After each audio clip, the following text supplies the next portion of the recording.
Think about this for a second.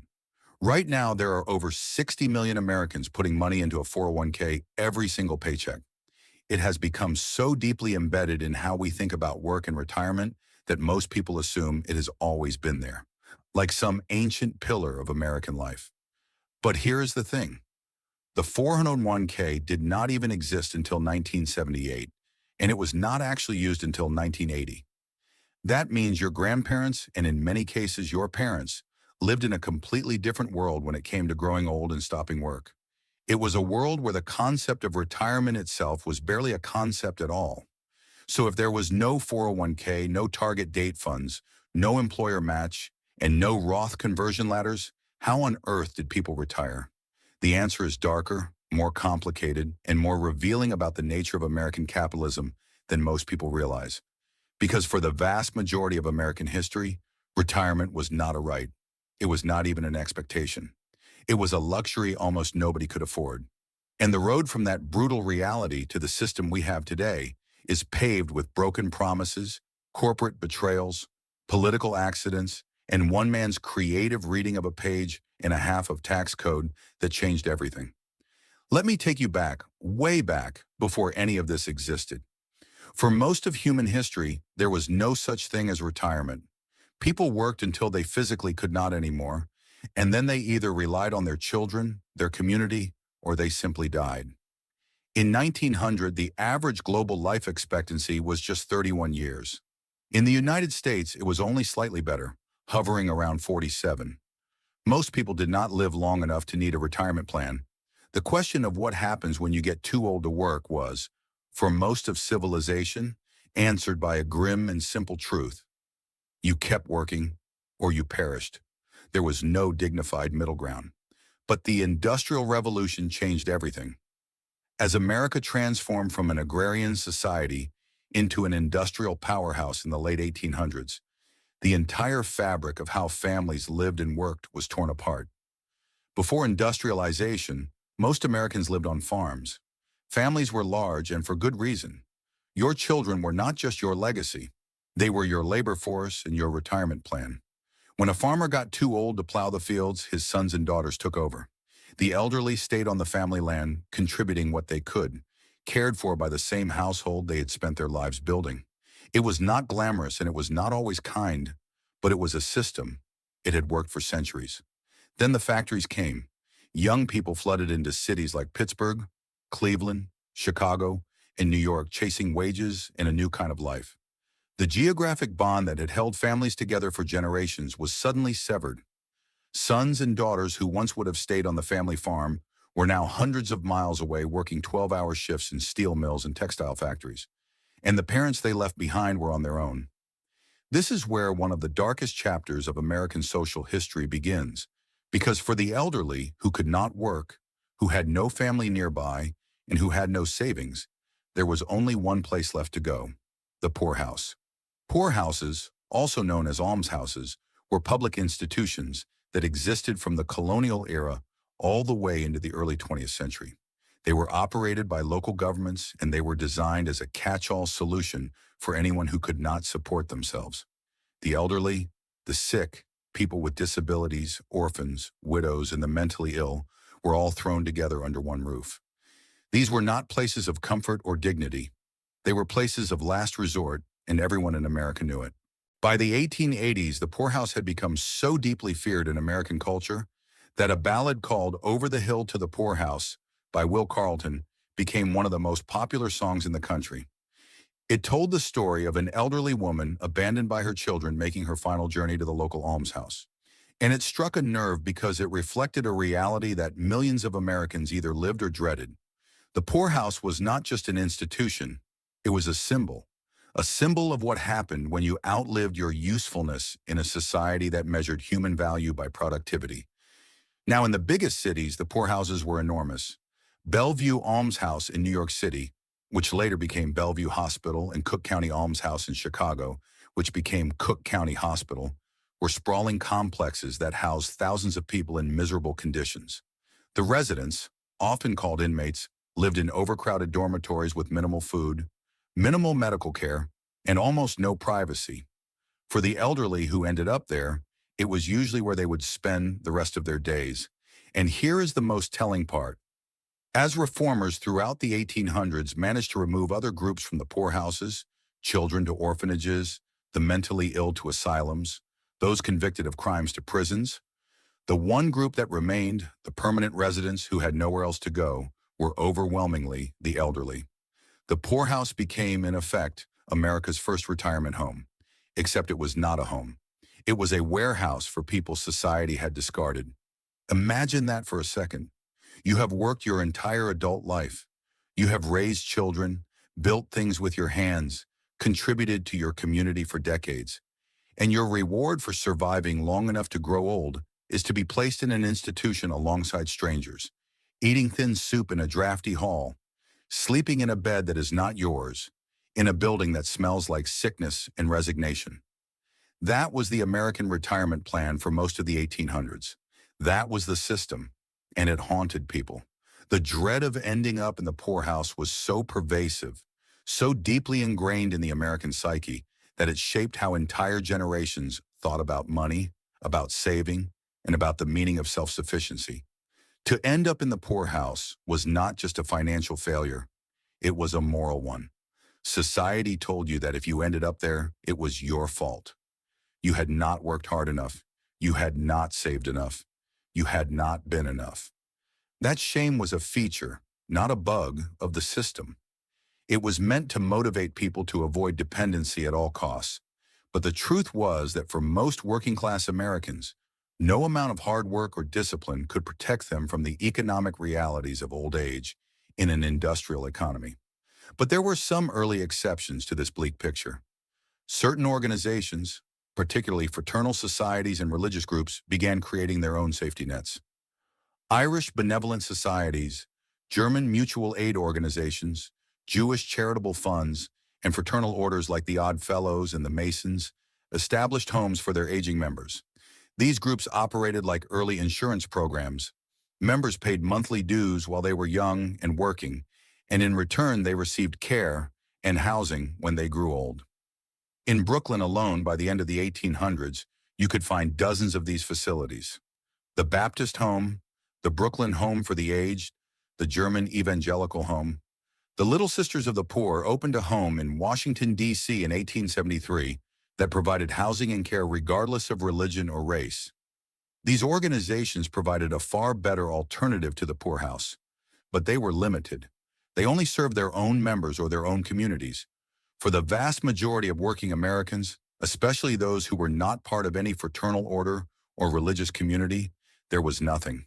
And then, in 1875, something happened that planted the very first seed of what would eventually become the modern retirement system. The American Express Company established the first private corporate pension plan in the United States. Now at this time, American Express was primarily a railroad-related freight company, not the credit card giant we know today. The pension plan applied to workers who had been with the company for at least 20 years, had reached the age of 60, had been recommended for retirement by a manager, and had been approved by a committee and the board of directors. If you met all of those conditions, you could receive half of your annual salary in retirement, up to a maximum of $500 per year. It sounds modest, and it was, but it was revolutionary for its time. For the first time, a private company was acknowledging that it had some responsibility for the well-being of its workers after they stopped working. It was a radical idea, and it spread slowly. By the turn of the 20th century, some of the largest corporations in America had followed suit. Standard Oil, U.S. Steel, AT&T, Eastman Kodak, Goodyear, and General Electric all created pension plans before 1930. The Revenue Act of 1913 even gave these plans a boost by making employer contributions to pensions exempt from federal corporate income tax. But here is the critical detail that most people overlook. These pensions covered a tiny sliver of the American workforce. By 1926, only about 200 private pension plans existed in the entire country. And as late as 1932, only 15% of American workers had access to any kind of company pension. That means 85% of the workforce was on their own. And even for those who did have a pension, there was a terrifying catch. These early plans had virtually no legal protections. There was no law requiring companies to actually set aside money to pay future benefits. There was no regulation requiring companies to honor their promises. A company could offer a pension, take credit for the goodwill it generated, and then revoke it at any moment for any reason. Workers could spend 30 years building their careers at a company, counting on a pension that had been promised to them only to find out on the day they retired that the money simply was not there. This was not theoretical. It happened constantly. But we are getting ahead of ourselves because before the pension problem fully revealed itself, America was hit by something far worse, the Great Depression. When the stock market crashed in October of 1929, it did not just destroy wealth, it destroyed the very idea that individuals could take care of themselves in old age. Savings accounts were wiped out overnight as banks collapsed by the thousands. More than 9,000 banks failed between 1930 and 1933. And with them went the life savings of millions of ordinary Americans. People who had been responsible, who had saved diligently their entire lives, suddenly had nothing. And the elderly were hit hardest of all. Older workers were the first to be laid off during the Depression and the last to be rehired. By 1934, approximately half of all elderly Americans were not financially self-sufficient. 1/4 of the entire workforce was unemployed. The poorhouses that had been slowly declining in relevance were suddenly overflowing again. Millions of elderly Americans found themselves destitute with no income, no savings, no pension, and no family able to support them because their families were struggling too. The scale of elderly poverty during the Depression was staggering, and it created a political crisis that the federal government could no longer ignore. President Franklin Delano Roosevelt understood that the old ways of dealing with poverty and old age, family support, charity, the poorhouse, were completely inadequate for a modern industrial economy. Something systemic had to be done. And so, on August 14, 1935, Roosevelt signed the Social Security Act into law. This was, without exaggeration, one of the most transformative pieces of legislation in American history. For the first time, the federal government was creating a permanent, compulsory social insurance program that would provide monthly retirement benefits to workers. It was funded by payroll taxes, split between employees and employers, and it promised something that had never existed before in America, a guaranteed income floor for the elderly. But Social Security was never designed to be the sole source of retirement income. It was deliberately modest. The initial benefits were small, and the program was limited. It only covered workers in commerce and industry, excluding agricultural workers, domestic servants, and the self-employed, which disproportionately left out Black Americans and women. The first monthly benefits were not even paid out until 1940, and the average monthly benefit in those early years was tiny, about $22 a month. Still, the psychological impact was enormous. For the first time, Americans had a promise from their government that they would not be left destitute in old age. The poorhouse was no longer the inevitable final destination for those who outlived their ability to work. Social Security did not eliminate elderly poverty overnight, but it began a slow, steady reduction that would continue for decades. The program also served a second, more strategic purpose that is often overlooked. By encouraging older workers to leave the labor force, Social Security freed up jobs for younger, unemployed Americans during one of the worst economic crises in the nation's history. It was simultaneously a humanitarian act and an economic stimulus, getting purchasing power into the hands of elderly citizens who would spend it immediately while making room for younger workers who desperately needed employment. Over time, the program expanded significantly. In 1939, benefits were extended to the spouses and children of retired workers and to survivors of deceased workers. In 1956, disability insurance was added. In 1965, Medicare was signed into law by President Lyndon Johnson, providing health insurance to Americans 65 and older, plugging another enormous gap in the safety net for elderly citizens. Each expansion strengthened the social contract, the implicit agreement that if you worked and paid into the system during your productive years, the system would take care of you when you could no longer take care of yourself. Today, the program single-handedly keeps 22 million Americans out of poverty, but Roosevelt and the architects of Social Security always envisioned it as just one leg of a three-legged stool. The first leg was Social Security itself, the second was the employer-provided pension, and the third was personal savings. Together, these three sources of income were supposed to provide a comfortable and secure retirement. For a while, this three-legged stool actually worked, at least for some people. The post-war economic boom of the 1940s and 50s was a golden era for American workers. Unions were powerful, wages were rising, and large employers were competing fiercely for labor. Offering a generous pension became a standard tool for attracting and retaining workers, especially in the manufacturing sector. By 1970, about 45% of all private sector employees were covered by some kind of pension plan. If you work for General Motors, Ford, U.S. Steel, or any of the other corporate giants of mid-century America, you could reasonably expect that after 30 years of loyal service, you would retire with a monthly check that, combined with Social Security, would allow you to live comfortably for the rest of your life. This was the era that shaped the image of retirement that still lives in our collective imagination. The gold watch ceremony, the lakeside cottage, the afternoon spent gardening or fishing. It was real for a generation of American workers, and it felt permanent. But it was built on a foundation that was far more fragile than anyone realized. The first major crack appeared in 1963 in a city called South Bend, Indiana, and it involved a company called Studebaker. Studebaker was one of America's oldest and most storied manufacturers.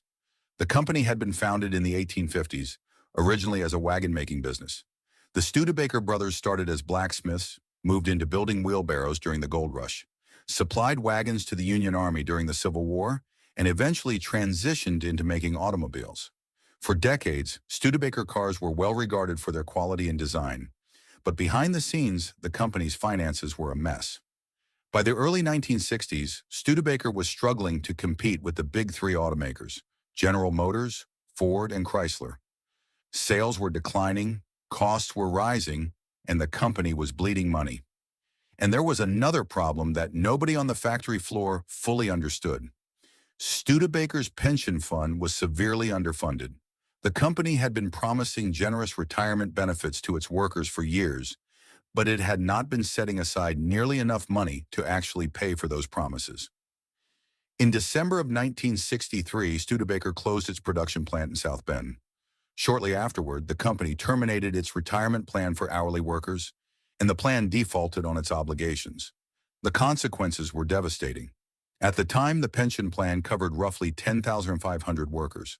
About 3,600 of them had already retired, and in a stroke of relative luck, received their full benefits because annuities had already been purchased for them. But approximately 4,000 workers between the ages of 40 and 59, people who had given decades of their lives to the company, received only about 15 cents for every dollar of benefits they had been promised. Their average age was 52. Their average years of service were 23. They had spent the best years of their working lives building Studebakers, and they got almost nothing in return. Another 2,900 employees with less than 10 years of service received absolutely nothing at all. The Studebaker disaster was a gut punch to the American worker. It exposed a terrifying reality that had been hiding in plain sight. A company's pension promise was only as good as its willingness and ability to fund it. There were no federal laws requiring companies to adequately fund their pensions. There was no insurance program to protect workers if a pension plan failed. There was no safety net whatsoever. And Studebaker was not an isolated case. This was happening across the country in industries ranging from textiles to steel to meatpacking. Workers were losing their promised pensions every time a company went bankrupt or simply decided it did not want to honor its commitments anymore. The Studebaker story was just the one that finally captured the public's attention. Now, the Studebaker collapse did not lead to immediate reform.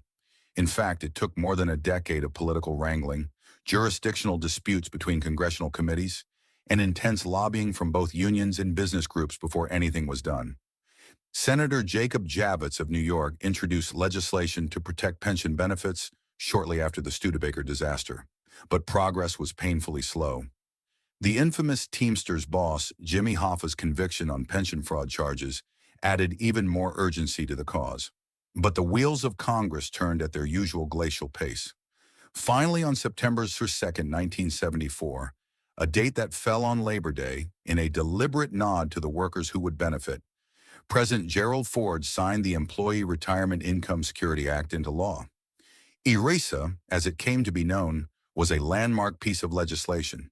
It created the Pension Benefit Guaranty Corporation, or PBGC, a government agency that functions like an insurance company for traditional pension plans.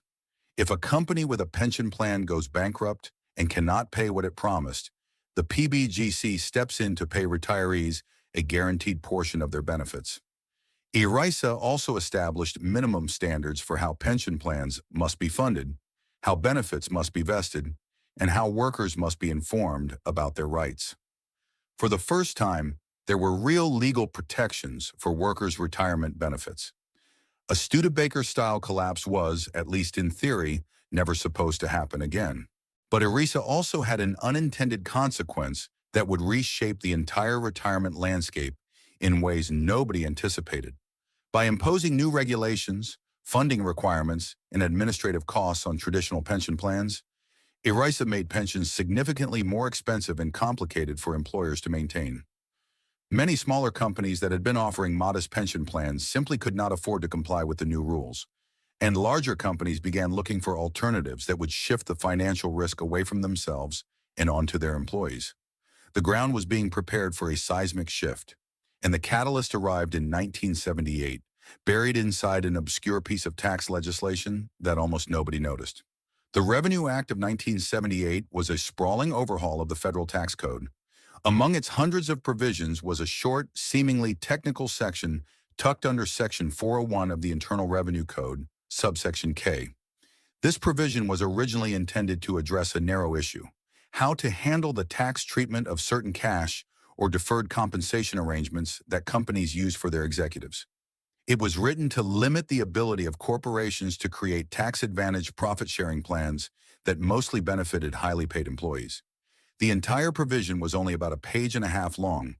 Nobody in Congress thought it was a big deal. It was not debated on the floor. It was not covered in the newspapers. It simply became law and sat there waiting. For 2 years, nothing happened.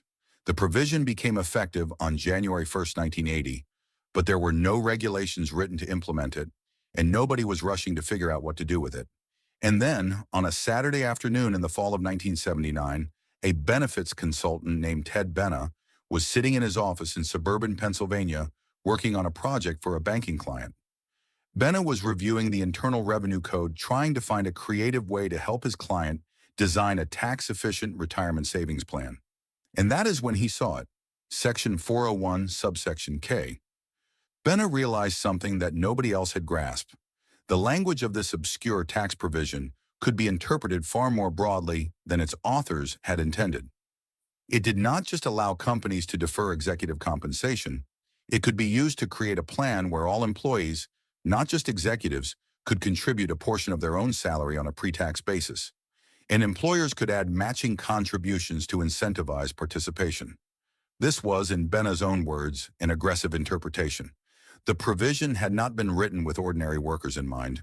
There was nothing explicitly saying employees could contribute their own pre-tax money, but crucially, there was nothing explicitly saying they could not either. Benna saw the gap and drove a truck through it. He designed a plan based on this interpretation and pitched it to his banking client. The client turned it down, worried that the IRS would realize the tax implications and shut the whole thing down. But Benna was not deterred. He implemented the plan at his own company, the Johnson Companies, making it the first 401k savings plan in the United States. He then used his business connections to introduce the concept to Treasury officials and help steer the regulatory framework that would govern these new plans. In 1981, the IRS issued regulations that formally sanctioned the 401k as a retirement savings vehicle funded through salary deductions. The door was officially open. What happened next was an explosion. By 1982, major corporations like Johnson & Johnson, PepsiCo, and Honeywell were racing to set up 401k plans. The mutual fund industry saw an enormous new market and began designing products specifically for these plans. Financial services firms, brokerages, and insurance companies all piled in, eager to manage the trillions of dollars that would eventually flow through the system. Wall Street had found a new gold mine, and American workers were the ones filling it. By the mid-1980s, the 401k was everywhere. And as it grew, something else was quietly disappearing: the traditional pension. At the peak in 1975, private sector defined benefit pension plans had around 27 million active participants. By 2019, that number had been cut by more than half, to about 12.6 million. Meanwhile, defined contribution plans like the 401k soared from 11 million participants to over 85 million in the same period. The shift was dramatic, rapid, and largely irreversible. Companies had powerful incentives to make the switch. A traditional pension is a defined benefit plan, meaning the employer promises a specific monthly payment at retirement and bears all the investment risk. If the stock market crashes or interest rates drop and the pension fund does not have enough money, the company has to make up the difference. With the 401k, which is a defined contribution plan, the employer's obligation ends the moment the matching contribution hits the account. Whatever happens after that, whether the market goes up or down, whether the employee makes wise investment choices or terrible ones, is entirely the employee's problem. The 401k did not just change how Americans save for retirement, it fundamentally transferred the risk of retirement from corporations to individuals. And this transfer happened so gradually, so quietly, that most workers did not fully understand what was happening until it was too late. The original proponents of the 401k have been remarkably candid about this. Many of them have publicly said that the plan was never designed to be a primary retirement vehicle. It was supposed to supplement pensions and Social Security, not replace them. The forecasts used to sell the plan in its early days were, by their own admission, too optimistic. And Ted Benna himself, the man who created the whole thing, has become one of its loudest critics. He has spoken publicly about how the system has been corrupted by high fees, how it opened the door for Wall Street to extract enormous profits from ordinary workers' retirement savings, and how he regrets that it helped push out traditional pensions, especially for workers who now must manage their own retirement funds without the expertise or resources to do it effectively. The numbers tell a sobering story. According to the Employee Benefit Research Institute, nearly half of Americans age 55 and older have no retirement savings at all. The average American savings account holds about $41,700, but the median, a far more telling number, is only $5,300. When the median is that far below the average, it means a small number of people at the top are pulling the average up, while the vast majority have almost nothing. And so we arrive at a strange and uncomfortable irony.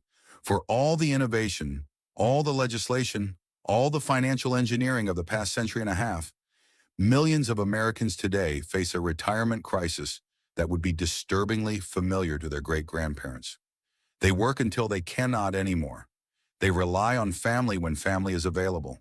They depend on a government program, Social Security, that was never designed to be their sole source of income. And they hope against growing evidence that it will be enough. The three-legged stool that Roosevelt envisioned is, for millions of Americans, collapsing. One leg, the pension, has all but disappeared from the private sector. Another leg, personal savings through the 401k, is failing the majority of workers who either do not have access to one, cannot afford to contribute enough, or make poor investment decisions because they were never taught how to manage money. And the third leg, Social Security, is under constant political threat, with debates about benefit cuts, eligibility age increases, and the program's long-term solvency dominating Washington every few years. What is fascinating, and what makes this story so relevant right now, is that every phase of this evolution was presented as progress. The poorhouse gave way to company pensions. Pensions gave way to Social Security. Social Security was supplemented by 401k plans. Each step was framed as an improvement, a modernization, a better way to handle the ancient problem of growing old without income. And each step did help some people. Pensions gave a generation of factory workers a dignified retirement. Social Security lifted millions of elderly Americans out of poverty. The 401k allowed disciplined savers and high earners to build substantial retirement wealth, especially during the long bull markets of the 1990s and 2000s. But at every step, the benefits were unevenly distributed. Pensions were available to some workers, but not others, and they could be revoked without warning. Social Security excluded entire categories of workers for decades. 401k rewards those who can afford to save and punishes those who cannot. And it generates enormous fees for the financial industry, regardless of whether workers' investments actually grow. The story of retirement in America is, at its core, a story about who bears the risk of growing old. For most of American history, that risk fell entirely on individuals and their families. Then, for a brief and remarkable period in the mid-20th century, employers and the government shared that risk through pensions and Social Security. And now, through the rise of the 401k, that risk has been steadily shifted back onto individuals who are expected to navigate complex financial markets with little guidance, high fees, and no guarantee of success.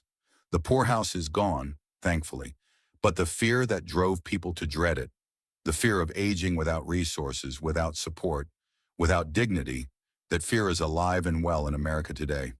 It just wears a different face. Instead of over the hill to the poorhouse, it is a retirement calculator on a financial website showing you in cold digital numbers that you do not have enough, that you will never have enough, and that the system designed to protect you was never really designed for you at all. And maybe that is the most important lesson from this entire history. The 401k was not created by some grand social engineering project to help American workers retire in comfort. It was an accident, a page and a half of tax code, a benefits consultant with a creative interpretation, and an IRS that said, sure, why not? The entire retirement system that 60 million Americans now depend on was, in the words of the people who created it, never meant to carry this weight. So the next time you log into your 401k account and see that balance, whether it is six figures or $600, remember this. The system you are relying on is younger than most of the people using it. It was built by accident, embraced by corporations because it saved them money, expanded by Wall Street because it made them money, and left to individuals because nobody else wanted the responsibility. That is the real story of how America retires. And if history is any guide, the next chapter is already being written by forces most of us won't see coming until it is too late. If this story changed the way you think about retirement, your money, or who is really looking out for your future, please hit that like button and subscribe to the channel. We are digging deep into the history and the systems that they tried to bury, uncovering how power and money truly operate. Join us as we unearth the truth to help you plant a more secure future. Our next investigation into the hidden forces of our world will be opening soon. Don't miss it.